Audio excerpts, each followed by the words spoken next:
Hello students, मैं मिथिलेश कुमार आपका स्वागत करता हूं। तो हम लोग स्टडी कर रहे हैं इलेक्ट्रिकल एंड इलेक्ट्रॉनिक्स मेजरमेंट। तो इससे पहले वाले वीडियो में हमने देखा था indicating instrument. Okay, indicating instrument का मतलब क्या होता है? उसमें एक पॉइंटर होता है और वो क्या करता है कि जिस भी वैल्यू को मेजर करना हो तो वो उसको इंडिकेट करते रहता है। ठीक है, जैसे इंडिकेटिंग टाइम इंस्ट्रूमेंट में हम लोग एमीटर ले सकते हैं, वोल्ट मीटर ले सकते हैं, वॉट मीटर ले सकते हैं। कि वो जैसे मान लीजिए करंट को मेजर करना है मीटर की सहायता से, तो उसमें पॉइंटर रहता है, वो मूव करेगा।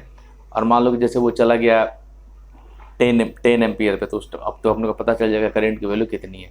अगर अपन वोल्ट मीटर यूज करें तो उसमें भी पॉइंटर रहेगा। जैसे ही अपन सप्लाई देंगे तो वो पॉइंटर धीरे धीरे मूव करते करते 230 वोल्ट पे चला जाए, तो अपन मेजर कर सकते हैं कि वो जो अभी का वोल्टेज कितना है, 230 वोल्टेज। ठीक है, तो वो सारा का सारा आपका क्या था? इंडिकेटिंग इंस्ट्रूमेंट था। इंडिकेटिंग इंस्ट्रूमेंट में हम लोगों ने पढ़ा था कि आपका deflecting torque, controlling torque and damping torque. ठीक है, तो डिफ्लेक्टिंग टॉर्क क्या करता था कि जब जब भी आप फैराडे का नियम पढ़े थे कि जब किसी कैरिंग कंडक्टर को मैग्नेटिक फील्ड के अंदर रखा जाता है तो वो क्या करता है? एक फोर्स एक्सपीरियंस करता है जब उसको हम लोग इलेक्ट्रिक सप्लाई देते हैं, सप्लाई से जोड़ते हैं। को उसकी तो जैसे उसमें क्या होगा, करंट कैरिंग कंडक्टर कोई फोर्स एक्सपीरियंस का, कोई टॉर्क जनरेट करेगा, उसकी वजह से पॉइंटर आपका मूव करने लगेगा। ठीक है, उसकी वजह से जो आपका पॉइंटर है वो मूव करने लगता है। ठीक है, तो डिफ्लेक्टिंग टॉर्क का मेन काम क्या था कि पॉइंटर को पूरे स्केल पे मूव कराना, जीरो पोजीशन से लेके लास्ट पोजीशन था। क्लियर? अब देखिए यहाँ पे कि अगर हम लोग ने देखा कि ये तो आपका डिफ्लेक्टिंग टॉर्क होगा, आपका दूसरा था आपका कंट्रोलिंग टॉर्क। तो कंट्रोलिंग टॉर्क का मेन काम क्या था कि जो आपका डिफ्लेक्टिंग टॉर्क है उसका अपोज करना। ठीक है, डिफ्लेक्टिंग टॉर्क का अपोज करना। और डिफ्लेक्टिंग टॉर्क के रूप में, सॉरी, कंट्रोलिंग टॉर्क के रूप में हम लोग क्या करते थे कि स्प्रिंग यूज करते थे। उस स्प्रिंग की सहायता से हम लोग क्या करते कि डिफ्लेक्टिंग टॉर्क को अपोज करते थे, उसका बैलेंस करने की कोशिश करते थे। तो कंट्रोलिंग टॉर्क क्यों जरूरी है? कंट्रोलिंग टॉर्क इसलिए जरूरी है, अगर कंट्रोलिंग टॉर्क नहीं हो तो डिफ्लेक्टिंग टॉर्क पूरे स्केल पे घूमता ही रह जाएगा, अपने को किसी भी चीज़ की वैल्यू नहीं चल पाएगी। तो कंट्रोलिंग टॉर्क क्या करेगा कि इस पॉइंटर पे उतना ही लगेगा जितना अपना वैल्यू का रिक्वायरमेंट है। ठीक है, दूसरा चीज़ क्या था कि जब भी अपना हम लोग सप्लाई जैसे ही कट हो जाएगा तो देन आपका जो पॉइंटर है फिर से आपका जीरो पोजीशन पे आ जाएगा। ये किसकी मदद से होगा? Controlling torque. ये स्प्रिंग लगा हुआ है यहाँ पे, ये स्प्रिंग है। ये स्प्रिंग जैसे ही सप्लाई, ठीक है, क्योंकि यहाँ पे कोई भी टॉर्क जनरेट नहीं होगा। जब कोई टॉर्क जनरेट नहीं होगा तो इस पॉइंटर पे कोई भी फोर्स नहीं लगेगा। ठीक है, और देन यहाँ पे स्प्रिंग लगा तो स्प्रिंग इसको खींच के कहाँ के लेके आएगा? आपका बैक जीरो पोजीशन पे लेके आ जाएगा। ठीक है, और तीसरी कंडीशन ये थी कि अपने को किसी भी क्वांटिटी के एग्जैक्ट वैल्यू पता करने के लिए आपका क्या होना चाहिए? कंट्रोलिंग टॉर्क और डिफ्लेक्टिंग टॉर्क आपस में इक्वल होना चाहिए। क्लियर? तीसरा था आपका डैम्पिंग टॉर्क। तो डैम्पिंग टॉर्क का मेन काम क्या था कि पहले बताया कि डिफ्लेक्टिंग टॉर्क इधर लग रहा है, कंट्रोलिंग टॉर्क उसको अपोजिट डायरेक्शन में लग रहा है। ठीक है, मतलब आपस में खींचातानी मची हुई है। ठीक है, उसकी वजह से क्या होगा कि ये जो पॉइंटर है ना, ये वाइब्रेट करने लगता है। ठीक है, ऑक्सीलेशन करने लगता है। तो उसकी वजह से क्या होगा, अपने को एग्जैक्ट वैल्यू नहीं पता होती है। ठीक है, देन अपने को एग्जैक्ट वैल्यू पता करने के लिए हम लोग क्या करते हैं? डैम्पिंग टॉर्क का इस्तेमाल करते हैं। और वो डैम्पिंग टॉर्क क्या करेगा कि इस पॉइंटर को एक जगह पे स्टैटिक कर देगा। ठीक है, एक जगह पे स्टैटिक कर देगा तो अपने को क्या होगा कि एक्यूरेट वैल्यू पता चल जाएगी कि जो भी चीज़ हम लोग मेजर करना चाह रहे हैं उसकी वैल्यू क्या है। ठीक है, तो उसी तरीके से आपका सिलेबस में डिफ्लेक्टिंग टाइम इंस्ट्रूमेंट। ठीक है, सेम इसी तरीके से कि डिफ्लेक्टिंग टाइम इंस्ट्रूमेंट में क्या होता है कि with the help of deflection हम लोग क्या करते हैं कि it is the diagram of deflection type instrument. देखिए यहाँ पे हम लोगों ने मैग्नेट नॉर्थ साउथ, ठीक है, ये परमानेंट मैग्नेट है, यहाँ पे ये स्प्रिंग है। ठीक है, और ये आपका क्या है? स्केल है, और ये आपका ये पॉइंटर है। क्लियर?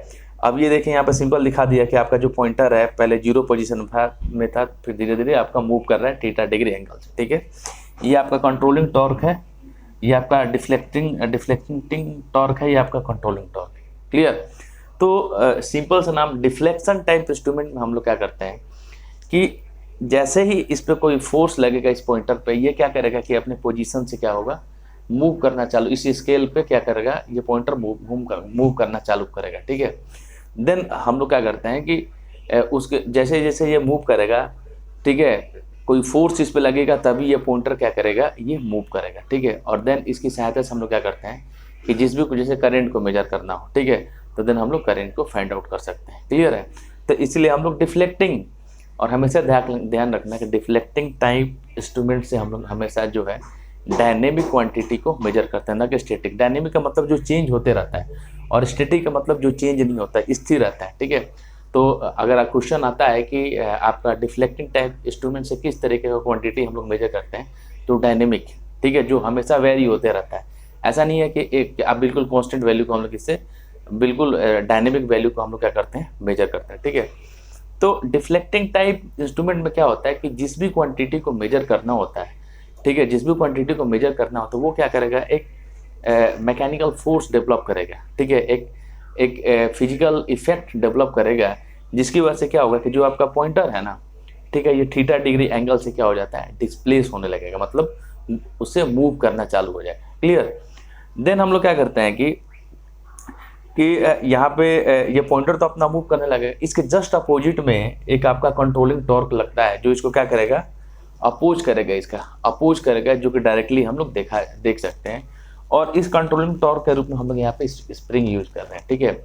और देन सेम वही चीज़ कि अगर मेरा deflecting torque and controlling torque जहाँ पे इक्वल हो जाएगा, देन हम लोग वहाँ पे वैल्यू को इजीली हम लोग मेजर कर पाएंगे। ठीक है?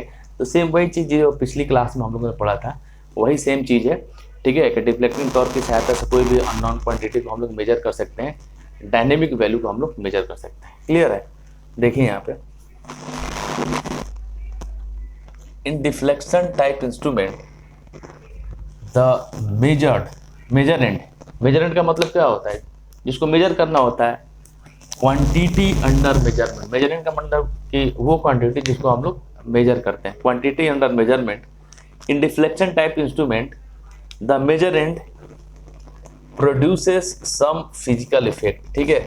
जिस भी क्वांटिटी को मेजर करना होता है वो क्या करता है, वो कुछ फिजिकल इफेक्ट क्या करता है, प्रोड्यूस करता है, जनरेट करता है, जिसकी वजह से क्या होगा, ठीक है, जिस भी क्वांटिटी को अपने को मेजर करना होता है वो क्या करेगा, कुछ फिजिकल इफेक्ट प्रोड्यूस करेगा, जिसकी वजह से क्या होगा कि जो आपका पॉइंटर है ना, ठीक है, ये आपका डिस्प्लेस होगा या मूव करेगा। ठीक है? विच डिफ्लेक्ट और produces A mechanical displacement of the moving system of the instrument. ठीक है? ये कहने का मतलब ये है कि जिस भी क्वांटिटी को मेजर करना होता है वो क्या करेगा, कुछ फिजिकल इफेक्ट जनरेट करेगा, जिसकी वजह से आपका जो पॉइंटर है या मूव करेगा या थीटा डिग्री एंगल से अपने पोजीशन से क्या होगा, चेंज होगा या डिस्प्लेस होगा। क्लियर है? Second one, an opposing effect is built in the instrument which try to oppose the deflection. ठीक है? देन सेम इसी केस में क्या होगा कि एक अपोजिट फोर्स क्या होगा, एक यहाँ पे बिल्ट होगा, वो क्या करेगा कि इस डिफ्लेक्शन का अपोज करेगा, उसको उसके अपोजिट डायरेक्शन में लगेगा और उसको रोकने का कोशिश करता है। ठीक है? जिसको हम लोग बोलते हैं कंट्रोलिंग टॉर्क। ठीक है? And opposing effect is built in the instrument which try to oppose the deflection. ठीक है? एक अपोजिट फोर्स डेवलप होता है, वो क्या करेगा कि डिफ्लेक्शन को रोकने का कोशिश करता है, अपोज करता है डिफ्लेक्शन का, और the mechanical displacement of the moving system. ठीक है? तो जो अपोजिट फोर्स है, ठीक है, एक अपोजिट फोर्स यहाँ पे बिल्ट होगा, डेवलप होगा, वो क्या करेगा, डिफ्लेक्टिंग टॉर्क के अगेंस्ट में लगता है और इसको क्या करेगा कि उसको रोकने का कोशिश करेगा। Clear? The opposing effect is closely related to the deflection और mechanical displacement that can be directly observe. ठीक है? तो यहाँ पे बोला गया है कि जो आपका अपोजिंग इफेक्ट है वो डिफ्लेक्शन से डायरेक्टली क्या होता है, बहुत क्लोजली होता है। ठीक है? क्योंकि एक तरफ डिफ्लेक्टिंग टाइप जो टॉर्क है वो इंक्रीज होगा तो उसके रिस्पेक्ट में आपका कंट्रोलिंग टॉर्क भी इंक्रीज होगा। ठीक है? और तब तक कंट्रोलिंग टॉर्क इंक्रीज होगा जब तक कि क्या हो जाए आपका, कि आपका controlling torque and deflecting torque आपस में इक्वल नहीं हो जाए। ठीक है? मतलब ये कंडीशन नहीं आ जाए। ठीक है? ये कंडीशन नहीं आ जाए, कंट्रोलिंग टॉर्क और डिफ्लेक्टिंग टॉर्क, तभी अपने को एग्जैक्ट वैल्यू जो है वो पता लगे। ठीक है? तो इस पूरे जो प्रक्रिया को हम लोग डायरेक्टली देख सकते हैं कि किस तरह से आपका डिफ्लेक्टिंग टॉर्क और कंट्रोलिंग टॉर्क आपस में क्या रिलेशन है। ठीक है? कि जैसे जैसे डिफ्लेक्टिंग जो टॉर्क इंक्रीज होता है उसके रिस्पेक्ट में कंट्रोलिंग टॉर्क भी इंक्रीज होता है, तब तक इंक्रीज होते रहता है जब तक ये बैलेंस कंडीशन अपने को अचीव नहीं हो जाए। जैसे ये बैलेंस कंडीशन अचीव होता है, ठीक है, तो देन उस केस में हम लोग क्या करते हैं कि जिस भी क्वांटिटी को मेजर करना होता है उसको एग्जैक्ट वैल्यू अपने को पता चल जाती है। ठीक है? द अपोजिंग इफेक्ट इंक्रीजेज, ठीक है, जो डिफ्लेक्टिंग टॉर्क के अगेंस्ट में जो फोर्स लग रहा है वो क्या करेगा कि वो इंक्रीज करेगा। कब तक? अनटिल बैलेंस इज अचीव्ड, जब तक ये कोई बैलेंस कंडीशन अपने को अचीव नहीं हो जाता है। At which point the deflection is measured and the value of measure quantity inferred from this. कहने का मतलब ये है कि ये आपका जो है अपोजिंग जो इफेक्ट है वो तब तक इंक्रीज करता रहेगा, ठीक है, जब तक कि वो डिफ्लेक्टिंग जो वैल्यू है उसके बराबर नहीं हो जाए। जैसे ही वो कंडीशन आता है तो जिस भी क्वांटिटी को हम लोग मेजर कर रहे हैं उसकी अपनी वैल्यू पता चल जाती है, ठीक है। और इसका एक एग्जांपल है, अगर एग्जांपल की बात करें हम लोग तो इसका एक एग्जांपल है जिसको हम लोग बोलते हैं PMMC। उसको बारे में हम लोग और डिटेल में स्टडी करेंगे कि PMMC क्या होता है, ठीक है। तो डिफ्लेक्शन टाइप इंस्ट्रूमेंट का एक एग्जांपल है, ठीक है। उसका एक एग्जांपल है PMMC, ठीक है। इसका पूरा नाम है permanent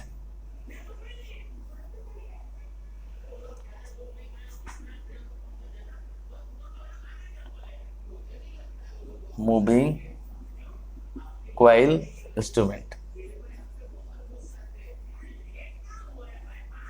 permanent moving coil instrument, ठीक है।